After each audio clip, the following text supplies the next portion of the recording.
Olá, estamos de volta para mais um audiocast e hoje o tema é tanatologia. E para isso nós trouxemos a nossa amiga psicóloga Roberta Mello. Quem é a Roberta Mello?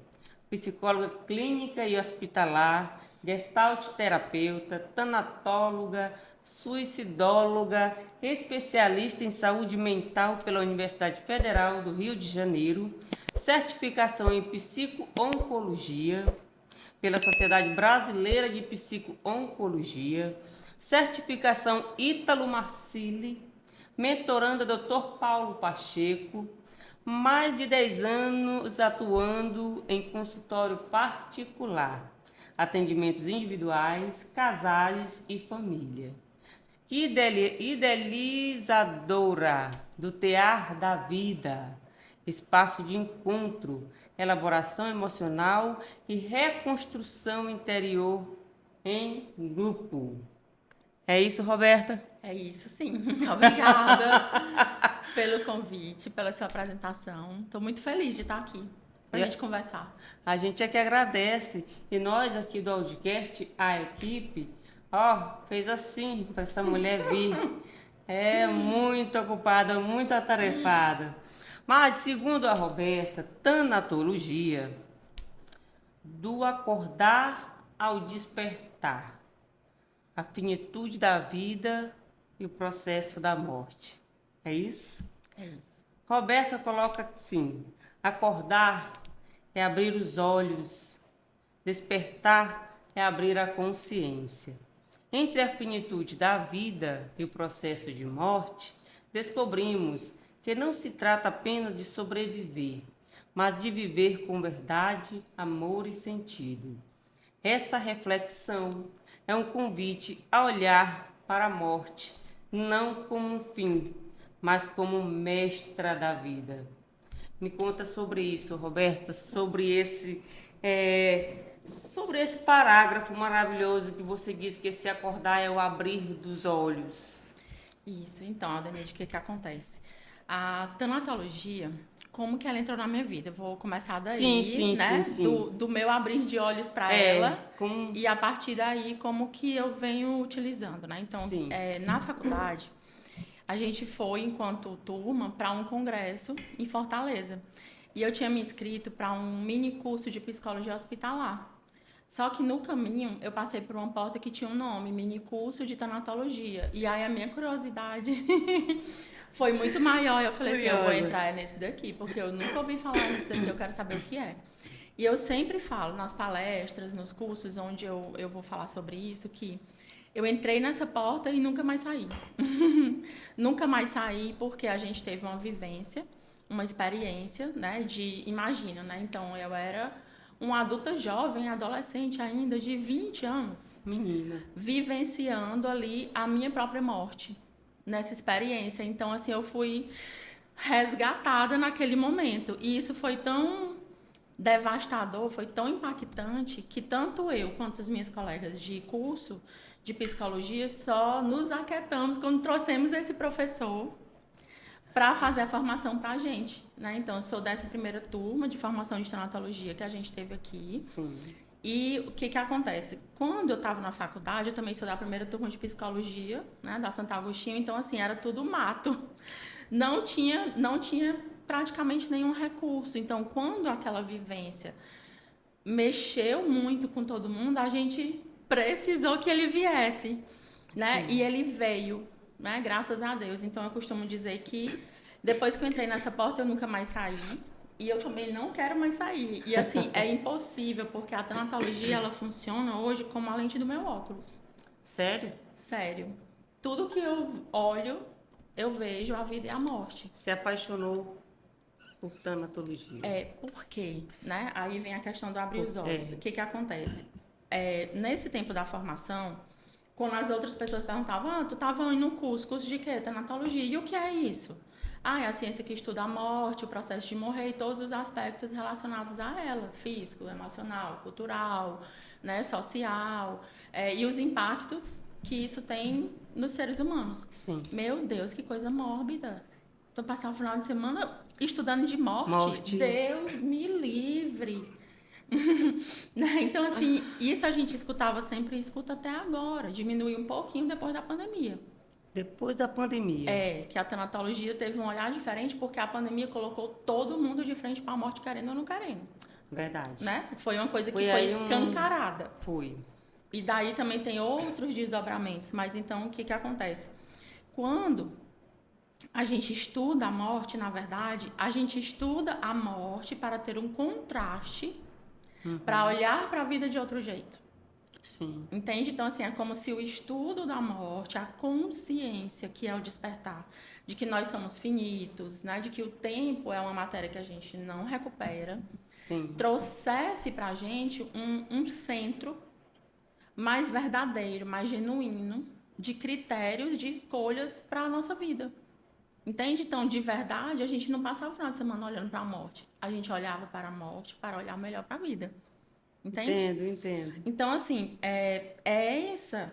Por que a gente estuda a tanatologia? É para isso. Né? É para os processos de vida terem mais sentido, amor e verdade. Porque no nosso inconsciente, nós somos imortais. Porque todo mundo fala da boca para fora. Todo mundo vai morrer, todo mundo vai morrer. É a única certeza que nós temos. É a única certeza que nós temos, mas é totalmente diferente quando você vivencia, por exemplo, um diagnóstico de câncer, um acidente de carro, que foi uma coisa grave. Então, assim, é como se a gente visse, normalmente pela nossa cultura, né? Os ocidentais, os orientais não, mas nós sim. Sim. É como se a gente visse assim, a gente está aqui, tem um túnel muito longo, lá quase no infinito, que eu não olho nem o final dele. Sim. Tipo assim, eu tô aqui e a morte tá lá. Sim. Né? Quando algo assim impactante acontece, esse túnel se encurta na mesma hora, é como se a morte ficasse bem aqui no meu ombro. E isso assusta. Muito. Porque nós não temos uma educação para a morte. Não né? temos. Nós não temos, infelizmente. E graças a Deus que nós estamos aqui também no podcast falando sobre isso. Porque é uma coisa muito necessária. Então, assim, quando esse túnel se encurta, por qualquer motivo que seja, né? Experiências variadas, vem uma crise. Aí a gente tem uma crise. Por quê? Porque a gente não está preparado para isso. Né? A gente não olha para essas coisas. E o que acontece? Eu trabalhei mais de 12 anos em hospitais, né? Em clínicas de oncologia, com pacientes e de todo tipo, não só pacientes oncológicos, mas com vida e morte mesmo. Né? E o contexto de trabalho hospitalar é muito vivo. Né? O sofrimento, assim, você sente assim, pegando. Né? Dá para apalpar. Sim. E duas coisas que mais me marcaram em todo esse tempo, né, de hospital, primeiro, foi eu diria, uma condução desastrosa. Quando meu avô estava com câncer, né, e já deveria ter acontecido uma orientação diferente pra gente. E eu só estava com 2 meses que eu tinha chego no hospital que eu trabalhava com oncologia, então eu não sabia de nada. A oncologia é um mundo. É um mundo. É um mundo. É um mundo, porque são muitos detalhes, são muitas coisas específicas, né? Tem um mundo para você descobrir. Então, assim, eu tava, meu Deus, que mundo é esse? E aí, junto com isso, meu avô adoeceu, não teve uma condução boa, né? No sentido de orientar claramente sobre a verdade. Sim. E quando essa verdade não é colocada, a gente rouba da pessoa as possibilidades que ela tem de escolha. De criar um sentido. Então, aquele fato da gente ter sido mal conduzido e não ter tido como nos despedir do meu avô, trouxe para mim uma missão que eu peguei para debaixo do meu braço. Eu falei assim, olha, pois enquanto eu estiver aqui, que eu puder, essas pessoas vão se despedir, eu vou estar lá ajudando. Né? E assim eu fui realmente fazendo e vivenciei muitos momentos com muitas outras famílias, com minha também, né? Então, assim, essa é uma das minhas missões. E a outra questão é justamente quando eu atendia pessoas, independente da idade, jovens ou idosos, que já estavam de verdade morrendo fisicamente e olhavam para a vida e nos atendimentos falavam assim, meu Deus, quem viveu minha vida? Isso é forte. Quem fez as escolhas por mim? Sabe? Aquela dor de sabendo que você está morrendo, sabendo que você não vai poder refazer as escolhas e que você não tem mais tempo, eu me arrepio todinha. E o arrependimento? E aquele arrependimento vem porque o despertar está acontecendo num time que eu não consigo mais construir nada. Aquilo ali, pra mim, foi uma coisa assim, putz. E eu também peguei de missão, né? Eu falei assim, não, essa foi uma das dores Mais marcantes. que eu vi, sabe? Porque nesses momentos, o que é tão apaixonante pra mim trabalhar com morte, né? É que quando você coloca o filtro da morte em qualquer circunstância, as coisas que a gente considera problema, que a gente considera impossível, que a gente considera assim, ah, mas não dá certo, não sei, soma igual uma fumaça. Igual fumaça. É instantâneo. Parece que vira assim, puf. É trivial, né, Roberto? Sim. Só que não adianta a gente falar. A gente precisa viver. A gente precisa consentir na nossa alma. Porque falar a gente fala. Até papagaio fala. Até papagaio fala. Né? Então, assim, o abrir os olhos é isso. Assim, eu posso estar acordada. A gente, às vezes, dirige de um lugar para o outro e pensa assim, meu Deus, né? Eu cheguei, mas eu não estava atenta. Mas eu não estava atenta, Né? Como que não teve um acidente, não teve nada? Mas Né? Às vezes a gente está fazendo uma coisa muito no automático e esse é o acordar, onde eu não estou presente, onde eu não estou com a intenção, né, de entender o motivo, por que eu estou ali, para que é que eu estou ali. Ah, Roberto, então eu tenho que botar toda essa consciência em tudo. O ideal é isso, né? Mas é ideal, né? difícil, mas a gente tem que ter pelo menos esse farol para entender que a gente vai estar se observando. Opa, tô no automático, volta. Peraí, o que eu tô fazendo mesmo? Né? A gente vive esse momento de muita dispersão, né? De celular, de coisa rápida, de um monte de coisa ao mesmo tempo, e isso é muito ruim. E eu imagino que provavelmente isso também tem a ver com o tamanho do nosso adoecimento enquanto sociedade hoje. Né? Então, assim, a gente está se perdendo. E assim, Roberto, a gente não está vivendo, a gente está deixando a vida passar pela gente. Exatamente. Então, o despertar, ele fala sobre isso, né? Sobre essa consciência, né? De quem é que eu sou, quem é que está escolhendo isso aqui, por que é que eu estou fazendo isso, para quê, qual é a intenção, qual é o motivo, onde é que eu estou presente, onde é que eu não estou, né? Então, assim, para que a gente possa ter uma boa morte. E esse é outro nome que impacta. Uma boa morte. Esse é outro nome que impacta, né? Porque uma pessoa que tem uma boa morte é uma pessoa que chega no momento da sua morte e olha para a vida e fala assim: eu faria tudo de novo. A vida não me deve nada. Uma Glória Maria daquela.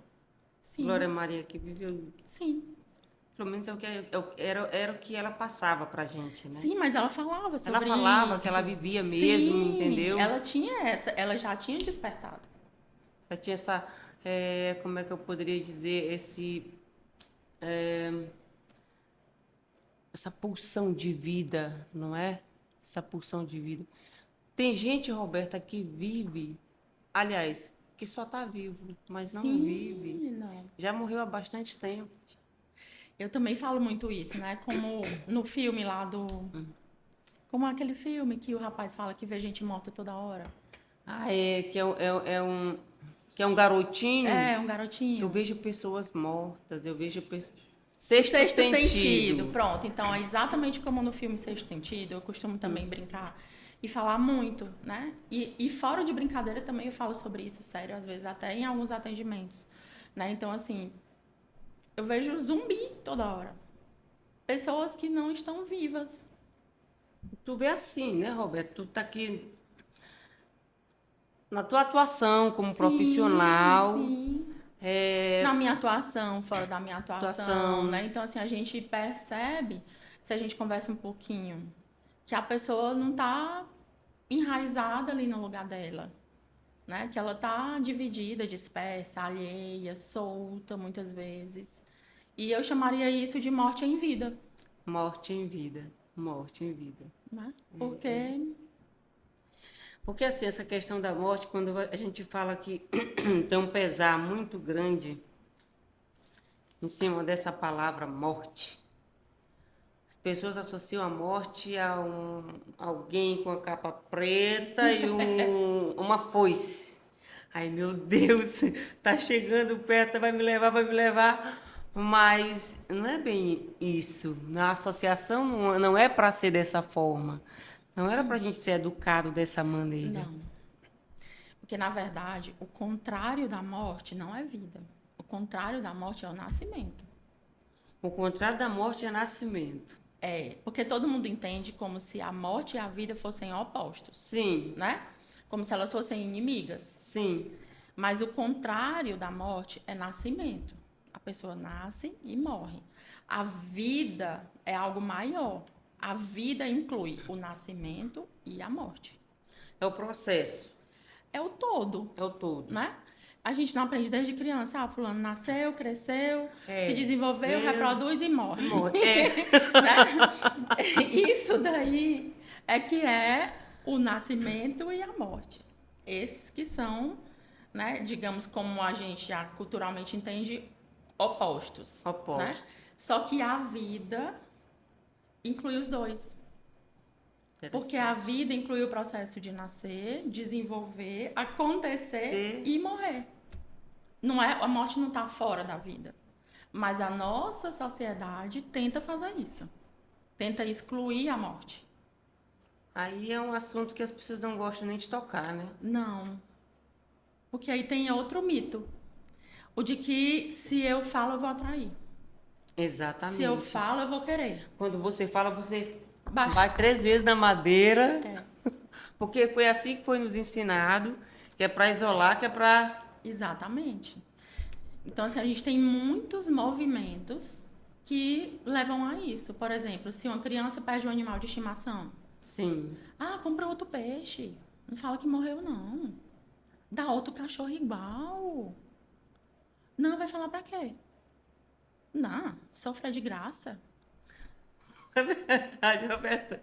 Assim, só me dá uma aspas aí. Meu filho, quando ele era pequeno, ai, na escola dele, no período da Páscoa, eles ganhavam alguma coisa. Era um peixe, era um pintinho, era. Aí ele ganhou um pinto, né? Esse pinto sumiu, mulher. Eu acho que ele entrou num cano aqui da casa e sumiu. E lá fui eu para comprar um pinto da mesma cor e dizer que tá aqui o pinto, porque eu não queria que ele passasse por esse processo de morte. De luto, não é nem de Sim, morte, é de luto. sim, de perda. Mas assim, eu tive que ir atrás do pinto, comprar o pinto, bora colocar o pinto no lugar. Sim. São assim que as pessoas fazem. O que que acontece quando a gente, né? A gente compra o animal, como você falou. A gente perde uma oportunidade muito valiosa de que as nossas crianças entrem em contato com a perda e que elas possam ir se fortalecendo com isso.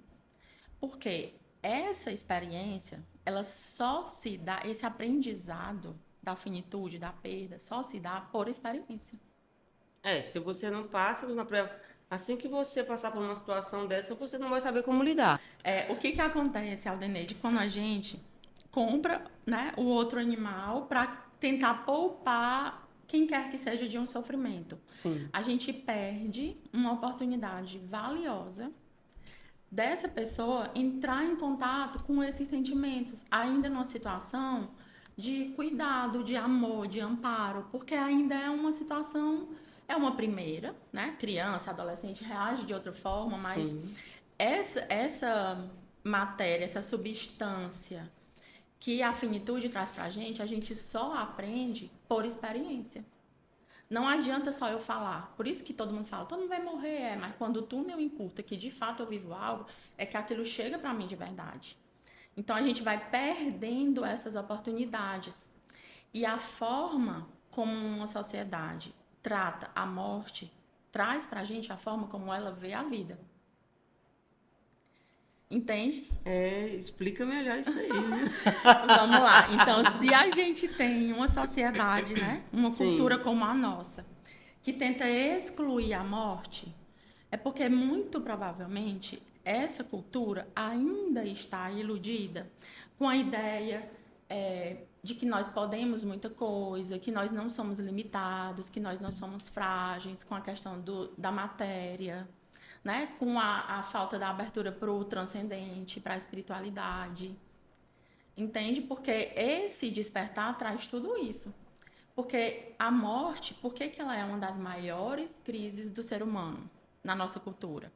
Porque é o evento mais concreto, mais inadiável, mais verdadeiro que traz a nossa impotência, a nossa limitação. Entende? Diante dela, pode ser o melhor médico, a pessoa mais estudiosa, a pessoa mais rica, a pessoa mais sábia. Diante dela, a gente é obrigado a reconhecer o mistério da vida. E o nosso tamanho. Porque a gente não é tão grande assim. Através da morte, conhecer o mistério da vida. Sim, é isso. É até poético, né? Eu acho. Eu acho. É poético. Eu acho, entende? Então, assim, a gente vai, meu filho tinha um peixinho desses que ganham em aniversário, né? Um beta. E aí ele morreu. E aí eu comentei, não sei com quem, o peixinho do meu filho morreu. E a pessoa falou na mesma hora, vai lá e compra outro. Eu falei assim, não. O peixe tá lá morto no aquário. Quando ele chegar da escola, a gente vai ver o peixe, ele vai enterrar o peixe, ele vai se despedir do peixe. Meu Deus do céu, só fazendo tanatologia. Então a gente fez tudo isso. Ele chorou, ficou triste, ele viveu perguntou luto. por quê, enterrou o peixinho lá no jardim. Mamãe, ele vai ficar aí? Vai, meu amor, ele vai ficar aí. Aí vem as perguntas e a gente vai respondendo de acordo com o que a criança vai trazendo. A gente não oferece mais. Então, com a psicóloga Roberta, não vale aquele ditado, casa de ferreiro, espeto de pau. Com esse tema, não. Com esse tema, não. Com outros, eu não posso dizer que... talvez. Mas com esse tema, não. É muito interessante, viu, Roberta? Isso aí, para mim, é um tema sagrado. Sagrado, é educativo e você prepara a pessoa para essas situações. Prepara a pessoa, Aldeneide, eu diria, para ser gente. Para ser gente. Porque a gente morre muitas vezes durante a nossa vida. Porque a gente não tem só morte física, a gente também tem mortes simbólicas. E uma pessoa que morre muitas vezes durante a vida é uma pessoa que vai ficar viva, que está viva. Sim. Que vive bem. Porque ela sai fechando ciclos, entende? Ela não sobrepõe uma fase à outra.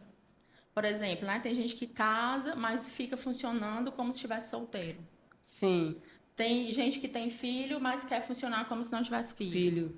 Tem gente que já tem uma idade, uma responsabilidade, um lugar, mas funciona como se não tivesse aquele lugar. Sim.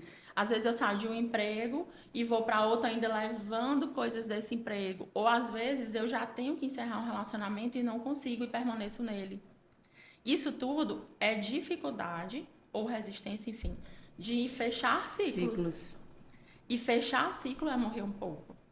Sim. Evoluir, amadurecer é morrer um pouco. Porque a versão antiga da Roberta, da Aldeneide, tem que morrer para outra poder nascer, existir, né? Sim. É como a gente faz, por exemplo, na arrumação de um armário. Se eu tenho aqui uma gaveta, eu quero guardar esse copo e essa xícara, mas quando eu abro a gaveta tá cheia, mesmo que eu bote, empurre, não vai caber. Não vai entrar. Então eu tenho que tirar tudo, olhar o que me serve, o que não me serve, o que é importante, o que não é meu, devolver para o dono, para eu conseguir ter esse espaço. Dentro da gente também é assim. Interessante. Também é assim dentro da gente. Gente, que maravilha. Tem uma... Eu não sei de quem é, mas é muito pequena essa frase. Eu não vou lembrar dela toda. Que fala que as pessoas falam assim... Hoje eu morri. E não houve sangue. Não houve sangue. Eu sei qual é. Alguma coisa assim. Aí, o que que a pessoa está dizendo? Que ela passou por uma situação difícil, mas, para além de tudo aquilo, ela está ali, mas ela morreu. Sim, muitas vezes isso diz respeito a quê? A uma decepção, a uma fantasia que foi desmistificada, a uma ilusão que foi esclarecida. Né? Então, assim, a gente tem uma ilusão muito grande, por exemplo, de controle. De que a gente controla, de que a gente faz, né? Que eu tenho que organizar tudo, eu tenho que estar lá, então não sei o quê. A gente não tem poder de Não nada, tem controle de nada. A tem gente não controle de nada. tem. É que a gente também não tem uma orientação para lidar com a falta de controle. Então, tem um meio termo, né? Sim, Que a gente vê muito, então, assim, nessa coisa, hoje eu morri. Então, assim, uma mãe no puerpério é muito solitário. Ali a mãe morre um pouco. A mulher morre, a morre um mulher morre um pouco, pouco. né? No sentido de quê? De uma ilusão, de uma dificuldade de se doar. Porque ali você não tem o que fazer. Você tem que se doar. Bem, você não tem outra alternativa. Entende? Vai morrendo um pouco a forma como a gente vê o mundo. As nossas ilusões mesmo. Né? As coisas vão ficando mais reais, mais verdadeiras, vão tendo mais sentido. Entenda se morri um pouco nisso. Né? Alguém me machucou, mas eu tô aqui. Sangra, mas eu vou cicatrizar. Eu estava vendo errado, mas agora eu vou ajustar o meu olhar. E Roberta, mas isso vale muito, essa maneira de você abordar esse tema. É algo assim que não é para todos, no sentido assim, tem pessoas que elas, eu não sei se elas vivem um luto e elas continuam, elas permanecem, né? Nem viver, elas permanecem no luto e é um loop, entendeu? Que a pessoa não consegue avançar e por mais que, como é isso? O que que acontece, né? Quando uma pessoa que a gente ama morre, né? A gente estava falando agora há pouco de mortes simbólicas, né? Você está Simbólica. falando agora de morte física mesmo, né? De Morte morte física, concreta. morte física concreta. Pronto, então quando uma pessoa que a gente ama morre, o que que acontece? A forma como a pessoa morre, quem a pessoa representa para mim, o que estava acontecendo, as condições de despedida, tudo isso impacta. E cada uma dessas situações poderá justificar ou não esse movimento da pessoa ficar presa no luto. Sim, Na pandemia, o que estava muito difícil ficou difícil na ausência das despedidas. Ficou mais difícil. mais difícil. Entende? Então, assim, tem muitos aspectos que impactam. Mas geralmente, até no meu Instagram tem um post que eu falo lá assim: não morra com seus mortos. Não morra com seus mortos. Porque o que acontece?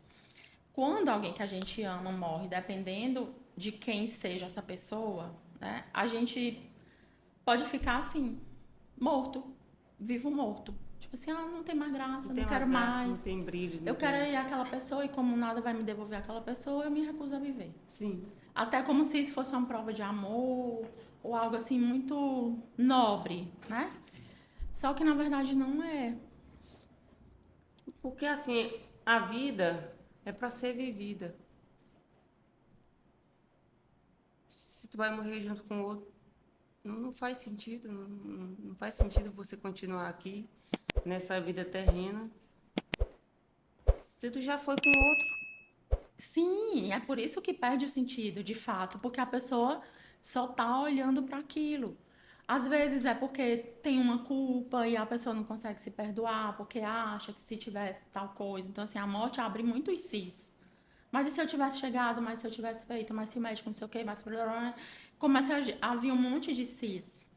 E a gente Sim, precisa voltar para a realidade. Porque, de fato, o que que acontece? A forma que a gente tem de honrar os nossos mortos é fazendo o melhor que a gente puder com a nossa vida, ah, que legal. né?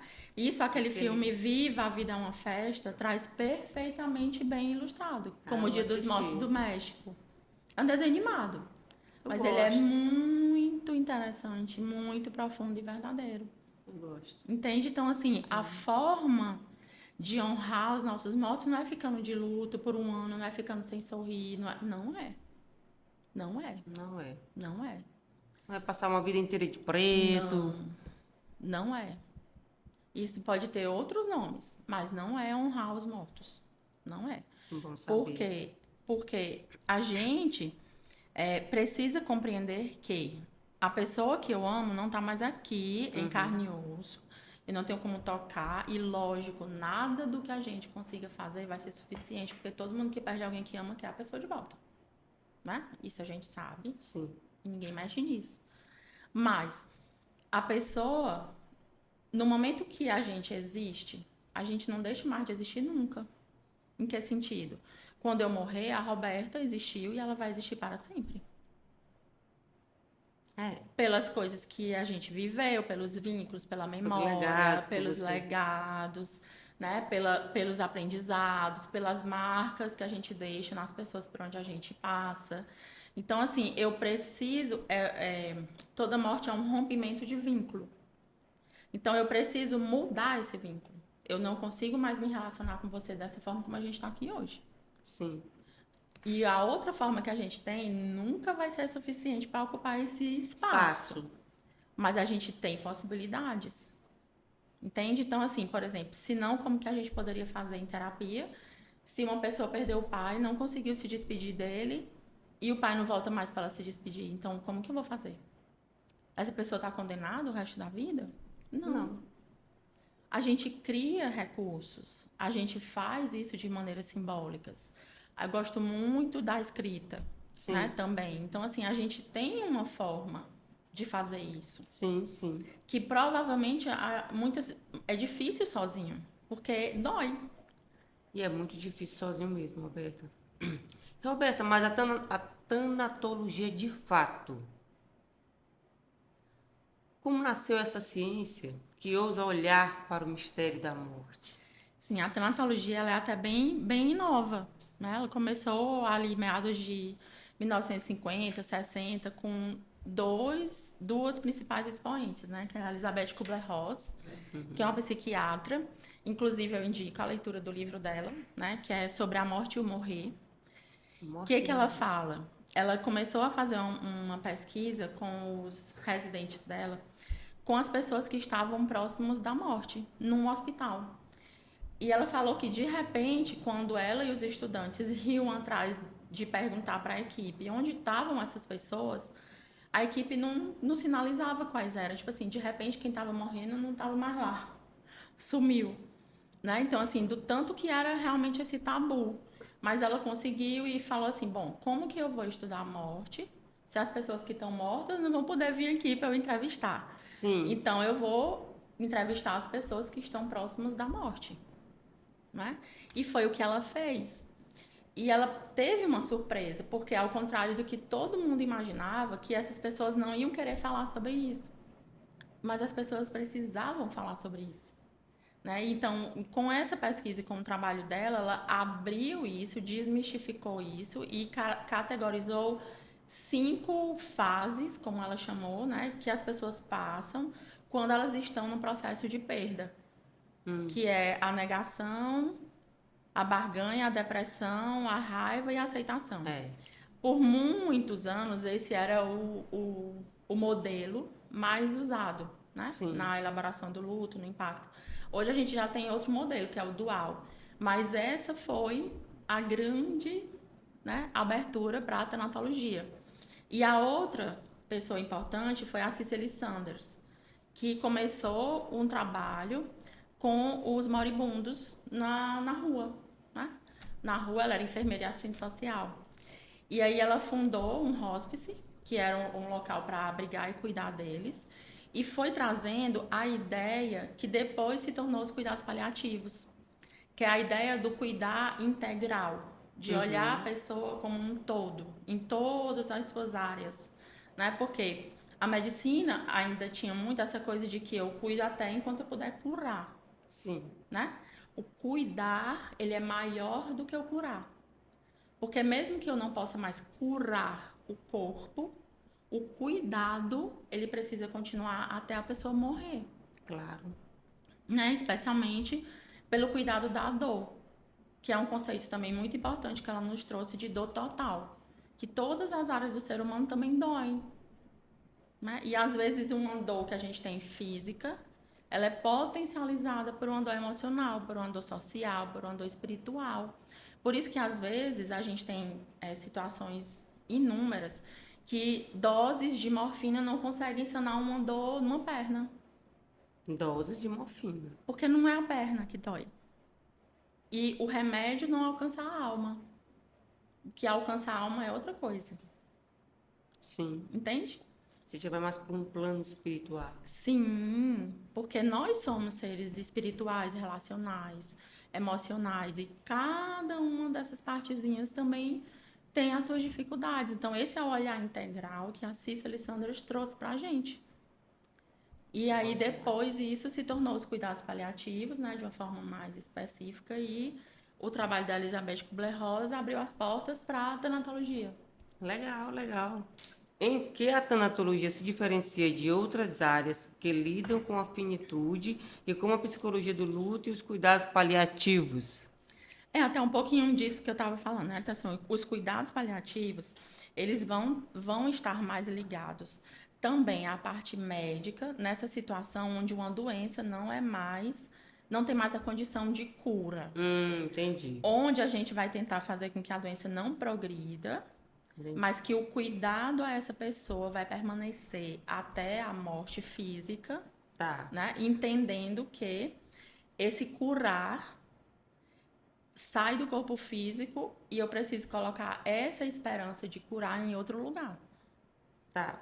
Isso está muito relacionado com rede de apoio, como família, amigos e Também, também? também, porque os cuidados paliativos, a prioridade é dor, né? O paciente não ter dor, é ter boa qualidade de vida, ter essa clareza, que foi um dos pontos que eu falei, que foi desastroso na condução do adoecimento do meu avô, né? Sim, sim. Que deveria ter tido esse movimento, a clareza para a família.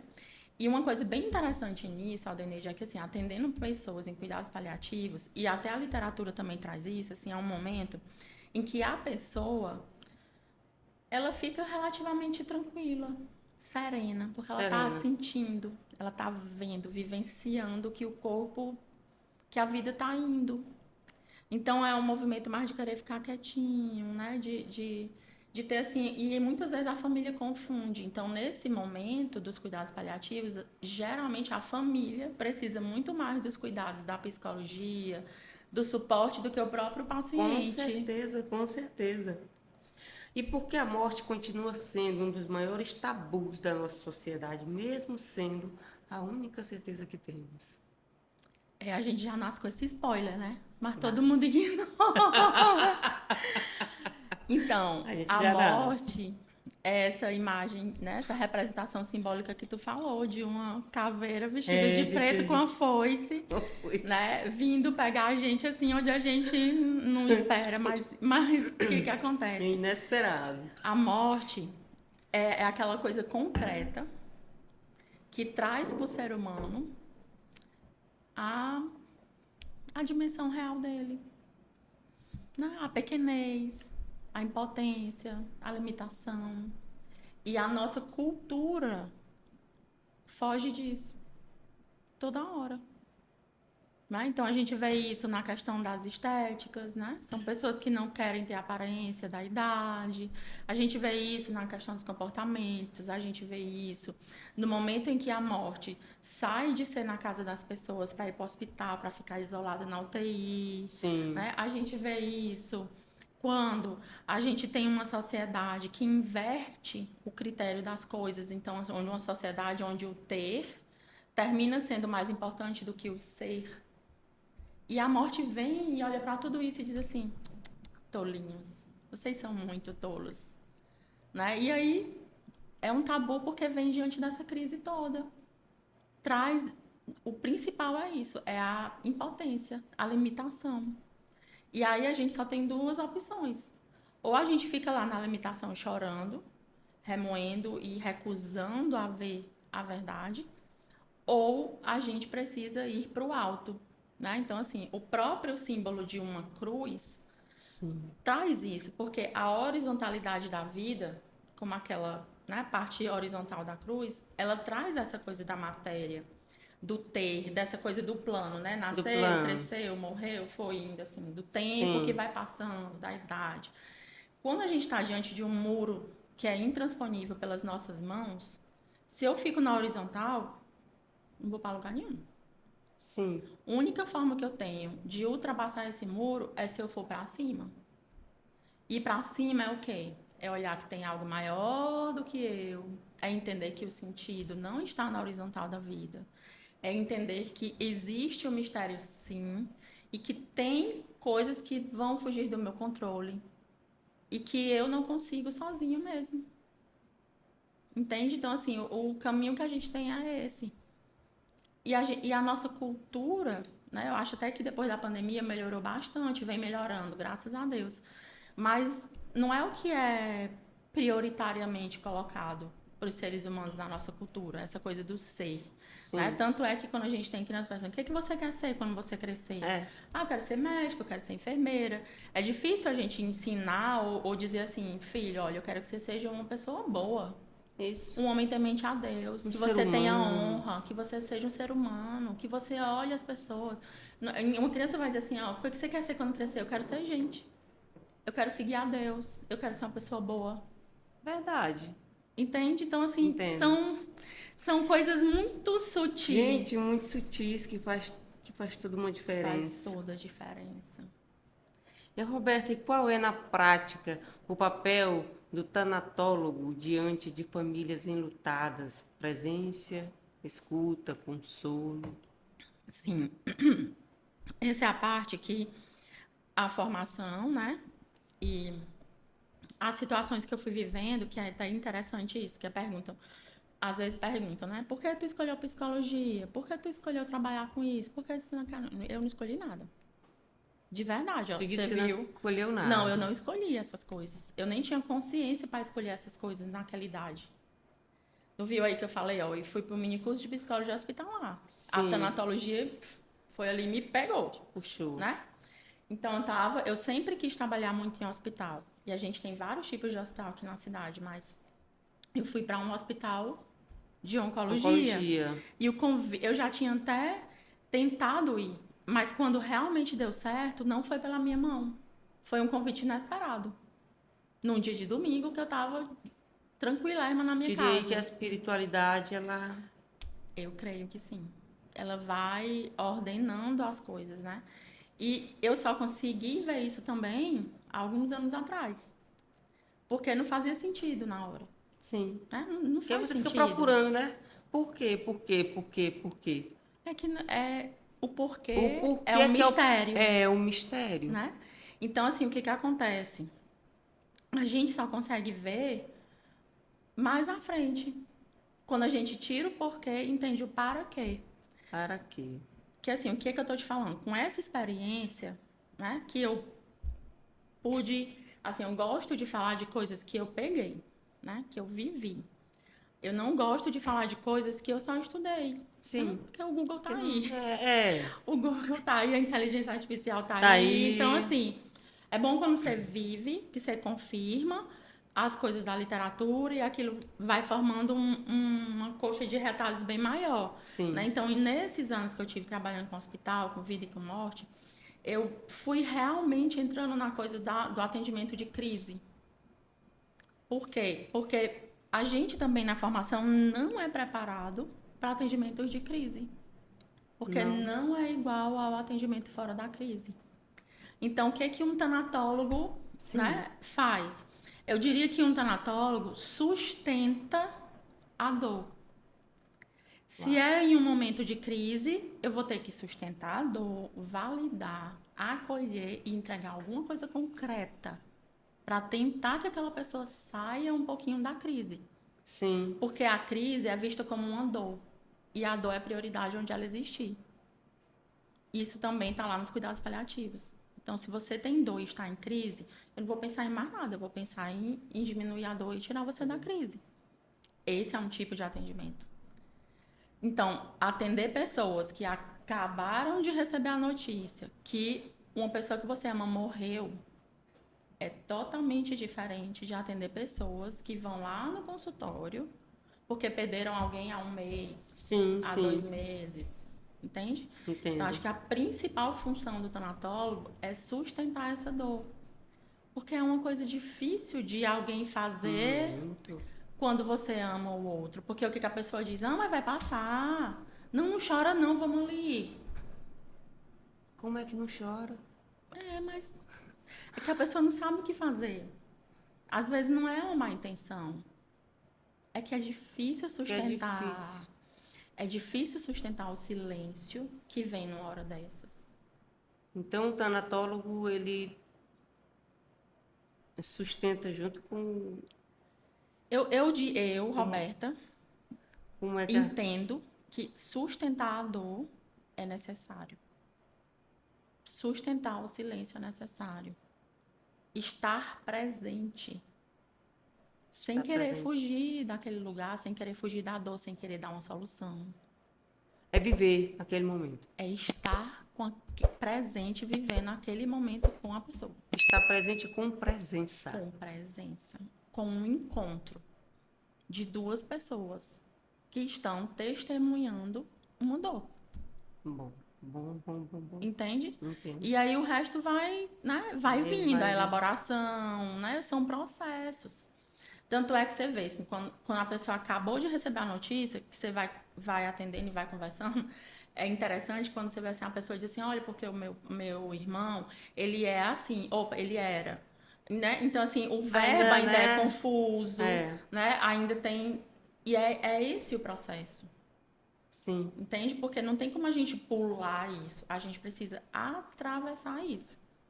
entendi. Então, o tanatólogo vai atravessar isso acompanhando a pessoa, Sim, sim, sim, né? sim. Direcionando, enfim, como um processo, né, terapêutico que Terapêutico. tem essa abordagem. Bom, bom saber. O modo como diferentes culturas tratam a morte pode nos ensinar a viver melhor? O que essas diferenças revelam sobre nós? Totalmente, né? É o que que eu estava falando há pouco. A forma como a cultura trata a morte nos traz a forma como ela vê a vida. Uhum. Os orientais, eles têm uma educação para a morte Que é diferente dos ocidentais, totalmente. totalmente diferente. Então, desde muito pequenininho, eles têm a ideia que não é só da boca para fora, né? De que a morte existe e por causa disso a gente precisa ter melhores critérios, maior consciência para ir fazendo as nossas escolhas. E isso traz uma perspectiva oposta ao que a gente tem aqui. Sim. Entende? Porque eles já começam a se desenvolver com esse algo maior, com o olhar da espiritualidade, com o olhar mais ou menos do tamanho ajustado do que é ser gente. Eles Interessante. não vão se iludindo pela o controle, né? Tanto que uma das coisas que eles mais trabalham é a impermanência. A impermanência. A impermanência. E Roberta, crianças e adolescentes devem ser incluídos em conversas sobre a morte? Como transformar esse diálogo em algo saudável e não traumático? Sim, essa é uma pergunta muito boa, que traz sempre muita dúvida em que acontece. Não só incluí-los em conversas sobre a morte, mas em eventos de morte, em enterro, em velório, em tudo. As crianças, elas percebem a morte, elas percebem o movimento dos adultos, elas são capazes de entender. O que a gente precisa fazer é adequar as informações para cada idade, ser uma comunicação honesta, verdadeira, e o principal é que a gente vai respondendo à medida do que eles vão perguntando. A gente não deve avançar. Né? Então, se uma criança, um adolescente pergunta, um adolescente nem tanto, mas uma criança pergunta uma coisa, né? Tipo, mãe, e o que é o enterro? Pai, e o fulaninho? Então, a gente primeiro até pergunta, a minha sugestão é, filho, o que é que você está entendendo do que está acontecendo? Uhum. E aí a gente escuta, vê o que a criança já apreendeu, né? da forma como a gente fica, eles vão percebendo, né? Bom, criança é muito esperta, né? Demais, muito inteligente. A gente é que subestima. A gente subestima a criança. Subestimamos muito. Então, assim, filho, o que é que você está entendendo? Né? O que é que você percebeu que você está me fazendo essa pergunta? Né? E ir trazendo, incluindo, se for um processo ainda, incluindo. Então, assim, é uma comunicação honesta, adequada para a idade. Né? A minha sugestão é que antes você pergunte o que ele está percebendo, porque se a gente não faz isso, a gente pode passar uma informação que é demais naquele momento, para checar até onde ele entendeu, Sim. né? E muitas vezes, não só com crianças e adolescentes, algumas pessoas decidem que querem poupá-las Isso. mais uma vez da notícia do que está acontecendo. Só que o que acontece?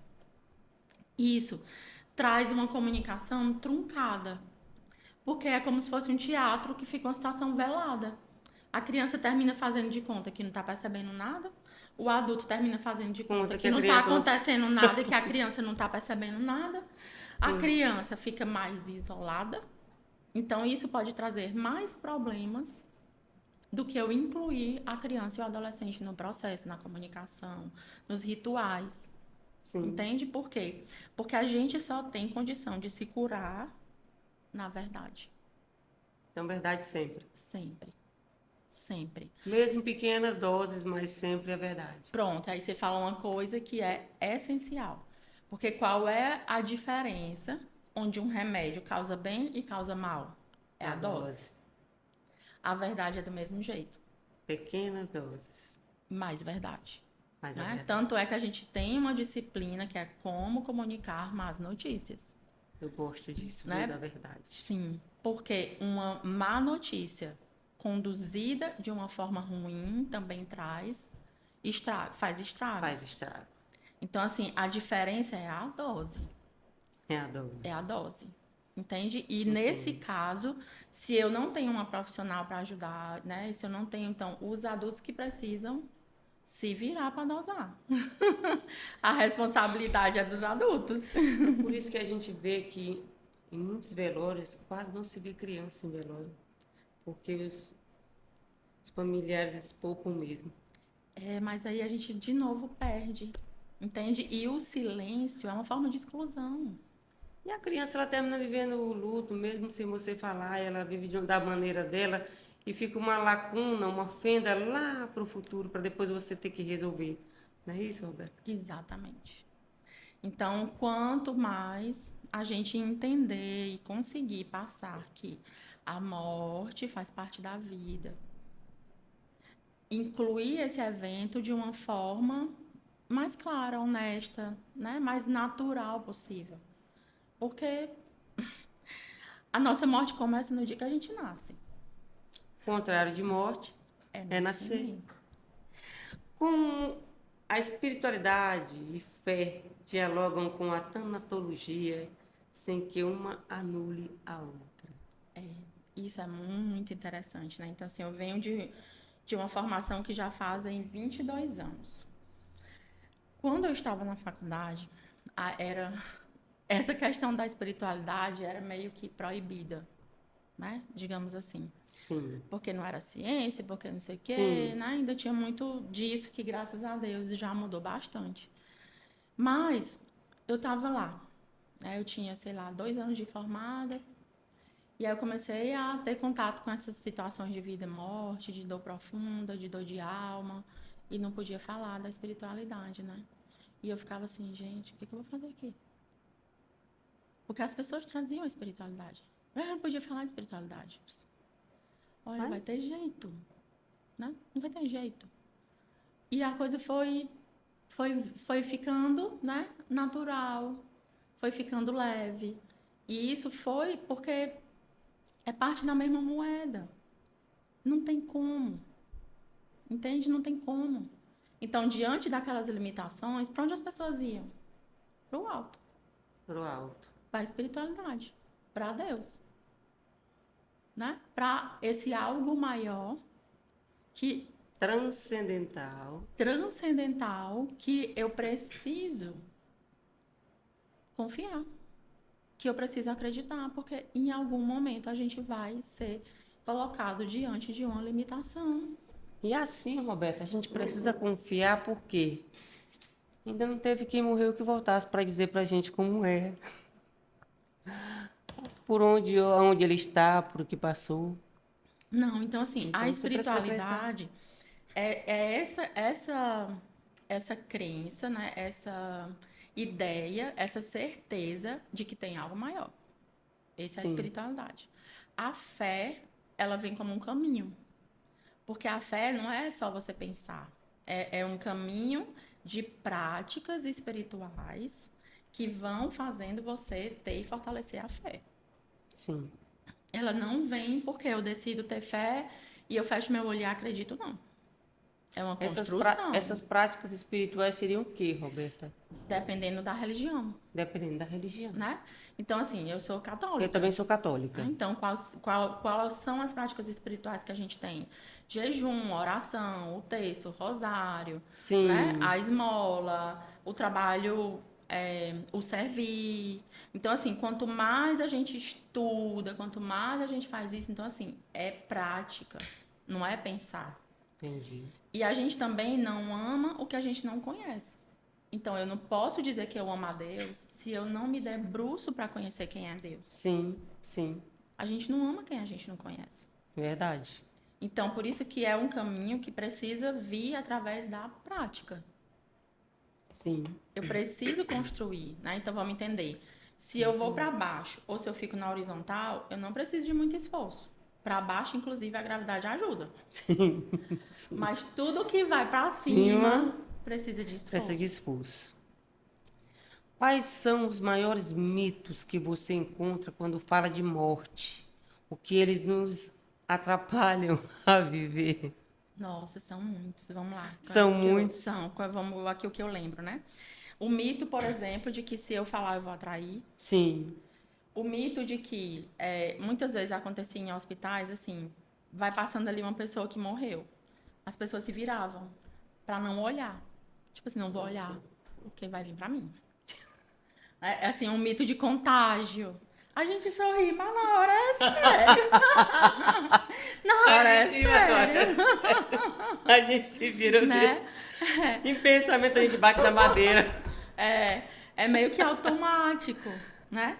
E assim, o mito de que se eu faço tudo certo, se eu me cuido, se eu faço os exames, se eu vou não sei o quê, logo eu não vou adoecer, portanto eu não vou morrer. Isso não é verdade. É um mito. É mito. É um mito. Que até quem faz tudo certo vai morrer. E às E vezes morre até adoece. antes de quem faz tudo errado. E adoece. Então, assim, a gente tem um olhar para o mundo que é muito sim causa e efeito, que não funciona na vida real. Porque a vida real, ela é uma dimensão Ela é real. infinita, entende? Então, É. assim, mas o principal mito, eu diria, que é o do controle, entende? Então, assim, até tá aqui tua ampulheta, né? Sim. Essa ampulheta, ela não vai acabar a areia no último grão. Ela começa a acabar com o primeiro que começa a cair aqui. O último já é o fechamento. É a consequência de todos os grãos que estão caindo antes. Gente, Entende? entendo. É literalmente isso daqui. É literalmente essa ampulheta. Literalmente essa ampulheta. E aí tem gente que fala assim: ah, não, mas eu não vou olhar para isso, eu vou ficar desesperado. Eu não consigo olhar para isso. Aí tem uma diferença. Porque a gente não olha para isso para ver o desespero. A Sim. gente olha para isso para ter um senso de urgência. Senso de Um urgência. senso de urgência, ele é necessário. O desespero não. Entende? Esse senso de urgência de quê? De que urge que eu tenha consciência. Urge que eu entenda quais são os critérios melhores para escolher as coisas da minha vida. Urge que eu entenda que as pessoas valem mais do que as coisas. Urge que eu entenda que tem algo maior. Que eu sou limitada. Que eu sou impotente diante de muitas coisas. Sim. Tem um monte de coisa que vem nesse senso de urgência. que ao contrário de trazer um desespero, vai nos tranquilizar. Bom, muito bom. Luto tem um tempo certo para acabar ou cada pessoa caminha no seu próprio ritmo? Esse é outro mito. É outro mito? É outro mito. Foi bom tu perguntar que eu tinha esquecido desse. É interessante porque tem gente assim, mas já aconteceu há um ano. A pessoa ainda está sofrendo, né? Então, assim, por um tempo, a literatura trazia ali mais ou menos um fechamento de 2 anos. Mas como agora a gente tem esse processo dual, a gente não tem esse tempo, porque de verdade não tem como a gente hierarquizar sofrimentos. Sim, Não tem como a gente medir sofrimentos. medir sofrimento. Entende? Então, assim, o que que acontece? Como é uma ruptura, imediatamente vem uma desorganização. Então, aquele primeiro ano é o ano mais importante, mais doloroso, mais difícil, porque é o primeiro tudo sem aquela pessoa, Sim, né? Então, assim, é o primeiro Natal, o primeiro aniversário de todo mundo, Dia dos Pais, blá, blá, blá, todos aqueles marcos que a gente tem em um ano sem aquela pessoa. Então, quando a gente perde alguém que a gente ama, o mundo como a gente conhecia morre também. Morre um sim. pouquinho de nós, morre um pouco de tudo, Morre um pouco de tudo. né? Então, assim, não tem como ter um tempo, justamente porque tem aqueles fatores que impactam na morte. Como foi a morte, qual foi a forma da despedida ou não, quem é a pessoa, qual lugar que ela ocupava na minha vida, qual é o que tem nesse vínculo. Quanto Sim, mais amor, quanto mais presença, mais dor. mais dor. Mais Né? dor. Então, Parks, ele fala, o luto é o preço do amor. Roberto, tem situações em que a pessoa, por amor, às vezes decide se afastar de alguém que está que tá tão enfermo, que por amor a pessoa decide não querer, não passar por um sofrimento maior da perda, como por exemplo, pessoas que lidam com uma pessoa enferma todo dia cuidando e dando banho, e aquela coisa, e bota na cama, tira da cama, ajuda nisso, ajuda na alimentação, vira rotina. Mas Certo. tem pessoas que poderiam ser mais presentes naquele momento, mas se negam a estar porque sabem que no momento da perda vão sofrer muito. Quem vai sofrer? A pessoa que se nega a estar ali, acompanhando de perto o enfermo. Mas isso não é amor, não. Não é amor? Essa pessoa não está preocupada com o enfermo. Ela está Essa pessoa preocupada está com preocupada ela, com ela, para ela não sofrer. com a dor que Ela ela vai vai ter. sentir, E essa pessoa também está iludida, porque está ela iludida, estando presente ou não, vai doer, ela vai vai doer sofrer, do mesmo jeito. vai doer pior. Porque a morte traz um nunca mais que é muito duro, entende? É um nunca mais que é indizível em palavras. Então, essa pessoa, na verdade, ela não está amando, porque amar é sacrifício. Amar é sacrifício. Amar é sacrifício. É outra coisa que a gente aprende errado. Outra coisa que a gente aprende. Então, assim, por conta também de todas essas coisas que eu venho percebendo ao longo desses anos, é que eu estou organizando e criando, né, um tear da vida diferente. Sim. Onde eu vou colocar esses pontos que eu vejo nos sofrimentos que eu atendo e que eu estudo, que Sim. são o cerne desses sofrimentos. Porque é um ajuste de olhar que a gente não teve pela cultura, Pela cultura. pela forma da educação, Caramba. entende? E que pode sanar, sim, muitas doenças, muitos problemas, muitos sofrimentos. Entende? A tanatologia também pode preparar alguém para a própria morte? Com certeza. Como seria esse exercício de consciência? É, Aldenei. Que papo brabo! Pra mim é maravilhoso. Eu amo, eu te tô passo amando aqui tudo o dia isso. todo. Ó, não é, eu não diria que é a tanatologia que prepara para a morte, Sim, né? Eu diria que é a forma como a gente vem escolhendo viver. Na verdade, antes da tanatologia, a filosofia já traz isso. Né? Então, muitos filósofos, né, eu gosto muito do Sêneca, ele traz muito essa coisa da brevidade da vida e tem reflexões muito boas, mas tem vários outros. Eles já falam em algumas formas assim que filosofar é aprender a morrer. Filosofar. É aprender a morrer. Porque quando você aprende sobre a vida, né? Porque a filosofia, ela tenta nomear os movimentos da vida, os movimentos humanos, né? De uma forma real, vida real, clara. É uma pena que a gente foi se afastando dela. E eu entendo que isso também fez a gente compreender muitas coisas fora do lugar. Sim. Então, assim, o filósofo, ele necessariamente vai chegar aí. Porque a gente só tem, como aquele livro, né? Todos os caminhos levam a Roma. A gente só tem 2 lugares para chegar. Que é dentro da gente e dentro da gente ir para o alto. A gente pode viajar o mundo inteiro. Mas se a gente não conseguir sair daqui para cá, a gente não fez nada. Aí tu fala do autoconhecimento? Autoconhecimento, maturidade, conhecimento. Então, assim, como se preparar para a morte? Espiritualidade, filosofia, né? Esses conceitos de formas colocadas num ajuste de olhar que funcione na vida real. Né? Então, assim, o que é o amor? O que é ser gente? O que é um bom critério para eu fazer as escolhas da minha vida? Né? Porque como é que o amor é entendido? Eu vou me casar para tu me fazer feliz. Isso não vai dar certo. Não funciona. Ninguém pode fazer nada pelo outro assim. Eu preciso entender que amar é sacrifício. Amar é sacrifício. Eu me sacrifico para fazer você feliz. E enquanto eu faço isso, eu vou tentar ficar feliz nesse caminho. Por isso que muitos filósofos e histórias, enfim, trazem, né? Que não é importante só onde eu vou chegar. É importante mais ainda o processo. O processo, como eu vou chegar? Como eu vou chegar, né? Aquela história. Não importa se eu vou ganhar ou não a batalha. Importa quem está comigo nas trincheiras. Como eu estou vivendo aquele processo. Porque eu posso não chegar lá. Ou então tu pode chegar lá, mas sem honra. Sem honra. É o que acontece muitas vezes, assim, pessoas que chegam no auge, né, da prosperidade, da profissão e deprimem.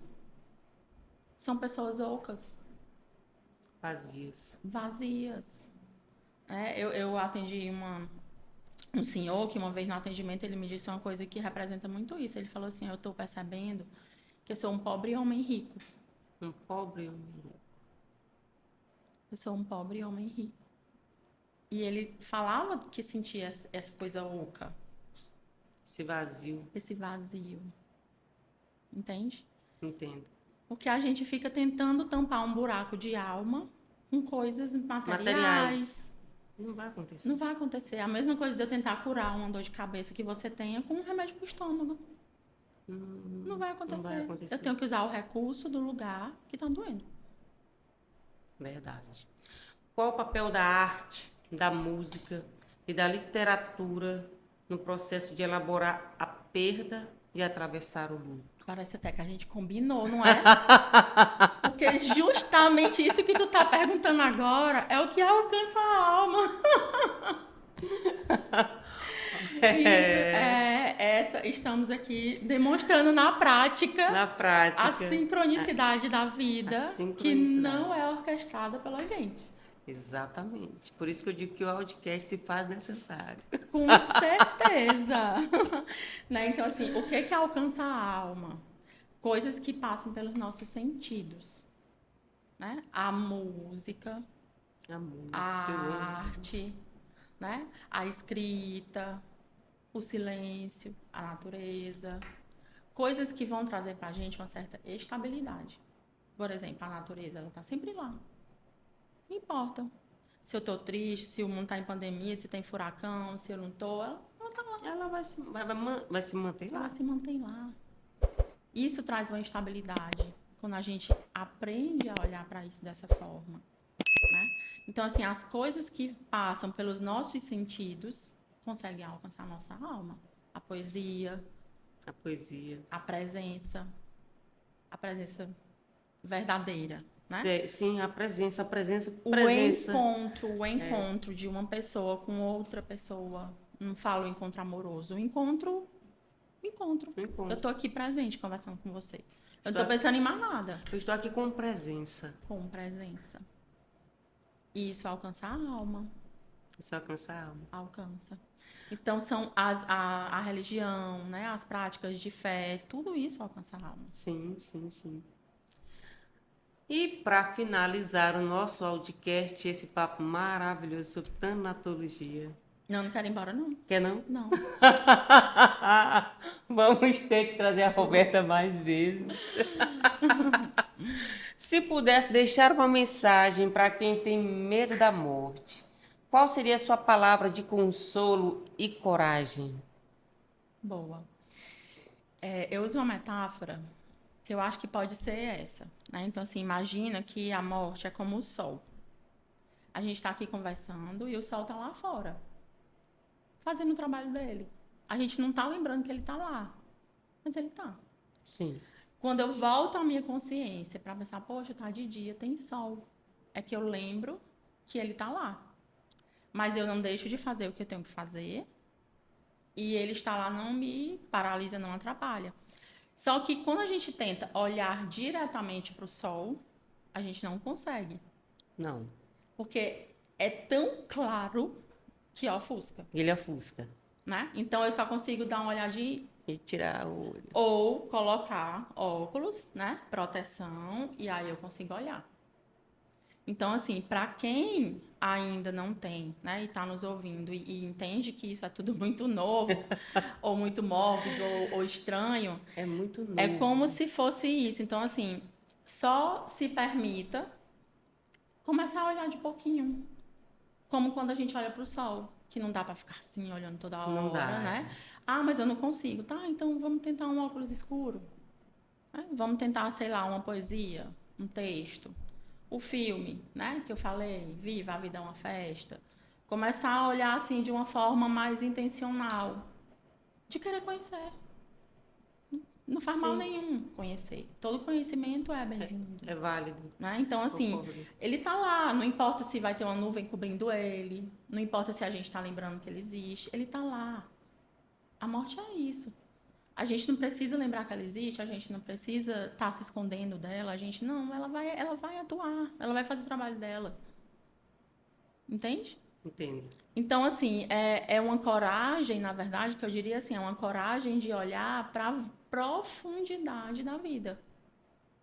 Para a profundidade da vida. Porque sem esse olhar, a gente perde grande parte que a gente tem de potencial humano. Então, as coisas da arte mesmo. As mais bonitas, as que mais nos tocam, elas foram feitas onde?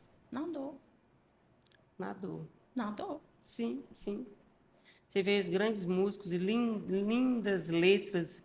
São nos momentos de sofrência. Sim, então assim, a luz, ela entra por esse lugar da dor. Tudo na vida vem através da dualidade, do contraste. Por isso Entende? tu fala dessa questão dual, né? Isso, tudo vem. A consciência se dá no contraste. Então, diante de uma impossibilidade, uma impotência muito grande, eu tenho uma consciência, tenho assim, opa, peraí, então eu achei que eu conseguia resolver tudo, mas eu tô vendo que não é assim, não.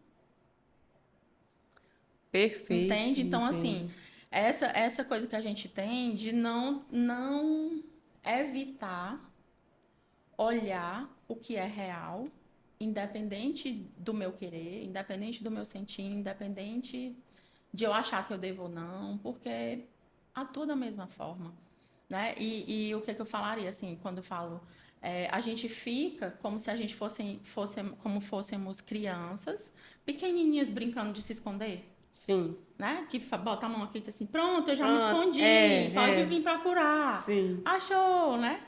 É sim. como se a gente ficasse brincando assim, com a finitude. Assim, eu não vou olhar pra você, eu estou escondido, você não tá me vendo. Mas ela está existindo. Mas ela sempre Tá vai ali. existir. Entende? Então, Entendo. assim, é uma coragem para conseguir chegar nessa profundidade da vida, que é bem mais leve, é bem Bem mais mais leve. simples, é bem Olha a mais maneira que simples. você falou. de morte aqui no Audicast pra gente. É muito leve, é leve demais. Eu me senti aqui na tua sala de terapia. Que bom. E você, Lucas? Tranquilo demais. Muito leve. Pois é. Então, eu até trouxe, Aldeneide, uma poesia, né, que eu gostaria que você lesse. Porque a arte, ela vai conseguir trazer pra gente um entendimento que não é racional com aquilo que as palavras não alcançam. Sim. Né? Então, acho que aqui também é uma das possibilidades Tá bom. de ajudar melhor a entender um pouco. Pois vamos lá. Minha morte nasceu quando eu nasci. Despertou, balbuciou, cresceu comigo. E dançamos de roda ao luar amigo, na pequenina rua em que vivi. Já não tem mais aquele jeito antigo de rir e que, ai de mim, também perdi.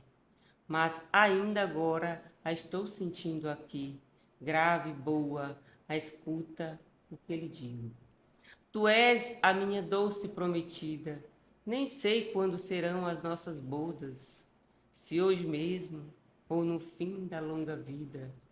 E as horas lá se vão, loucas e tristes, mas é tão bom, em meio às horas todas, pensar em ti, saber que tu existes. A Rua dos Cataventos, 1940. Linda, perfeita. Linda, né? Então, essa é a profundidade que a gente pode Gente, alcançar, que né, a olhar para a maravilha. finitude. Aldeneide, eu trouxe também para ti, só um minutinho aqui para receber da equipe. Tá bom. Alguns mimos Ai, que que maravilha. são do tear da vida, né? Sim. Que também trazem muito desse olhar. Ai, que legal. Inclusive, ó, tem também esse aqui, tem umas frases de reflexão, tem um caderno de escrita. Sim. E eu sempre uso essas flores secas, já com essa pitada do olhar da tanatologia, que é como eu te falei, eu não consigo tirar da minha lente. Né? E também, Né? porque assim, a flor desidratada, ela não tem mais a vivacidade de uma flor que ainda está viva mesmo, mas Sim, ela não sim. deixa de ter a presença, a beleza, né? E de cumprir a sua função. Sim. Né? Então, eu sempre trago isso nas minhas atividades. E é também como um convite para você e para todo mundo que está nos assistindo, né? Que eu vou estar voltando a abrir o Tear da Vida, que estava Legal. fechado. Né? Então, vai ter uma experiência imersiva dia 25 de outubro agora. E dia 29 de novembro eu vou fazer o Tear 2. Né? Chegou outubro. Fazer o Tear 2. Que legal. Muito bom. E tem esse olhar mesmo, assim, de tentar ajustar essa consciência das pessoas para a vida. Tear da vida. Isso. Muito bom, Roberta. Muito bom, muito obrigada. Mas tudo maravilhoso. Muito obrigada, Audicast. Está assim, grato. A gente sabe da tua correria e assim, do esforço tremendo que você fez em estar aqui, contribuir conosco, levar informações para os nossos ouvintes sobre tanatologia. Vamos brindar? Vamos sim.